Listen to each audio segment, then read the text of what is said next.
te voy a mostrar cómo es la sincronización de un motor HR16. Ya mira, acá ya hemos puesto la bomba de aceite con esta pequeña cadena, pero tengan en cuenta que esta bomba no tiene sincronización. Tiene acá un eslabón distinto color, pero no es para sincronizar, no tiene sentido. Así que esto está puesto, no tiene puntos de sincronización. Para poner a punto el motor, lo que vamos a hacer es tener en cuenta esta posición. Mira, los árboles de levas, tanto de escape como de admisión, van así mirándose hacia adentro las puntas. Ya ten en cuenta, mira acá en el árbol de levas de admisión, queda así al medio, prácticamente entre el 1 y el 3, teniendo en cuenta que el orden de encendido es 1, 3, 4, 2.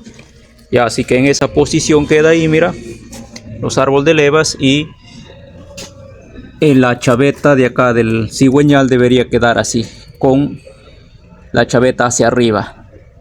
Ya, de una vez que está ahí, vamos a proceder a poner ya los engranajes.